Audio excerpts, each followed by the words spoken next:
শহরের যানজট একটা সরকারের পক্ষ থেকে একটা উদ্যোগ নেওয়া হয়েছিল, সেই উদ্যোগটা চলমান আছে। এর বাইরেও যানজট বেড়ে যাওয়ার কিছু কারণ আপনারা নিজেরাও দেখেছেন যে প্রতিদিনই প্রায় কোনো না কোনো কারণে কোনো না কোনো গ্রুপ সড়কে অবস্থান নিচ্ছে এবং যে কারণে সড়কে আসলে এক ধরনের যানজট সৃষ্টি হচ্ছে। যানজট তো ঢাকা শহরের আসলে পুরনো সমস্যা। এই সমস্যাগুলো আরও নতুন করে এই ধরনের অবস্থান কর্মসূচির কারণে এই সমস্যাগুলো আরও বেড়ে চলেছে।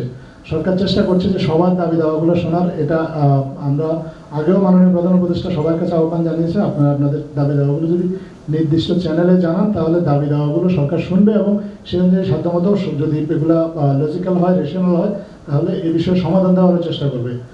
কিন্তু তারপরেও দেখা যাচ্ছে যে প্রতিদিনই কোনো না কোনো গ্রুপ এই সড়কের মধ্যে অবস্থান নিয়ে যানজটটা আরও বাড়িয়ে দিচ্ছেন।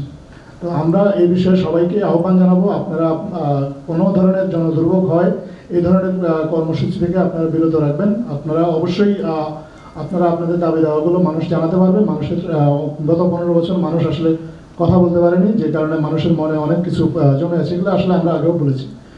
এখনও যদি মানুষ তাদের যদি কোনো দাবি দেওয়া থাকে, তারা সরকারের কাছে নির্দিষ্ট চ্যানেল মেনে যদি দাবি দেওয়াটা জানায়, তাহলে যানজটের যে বাড়তি ভোগান্তিটা, সেই বাড়তি ভোগান্তিটা হয়তো থাকবে না।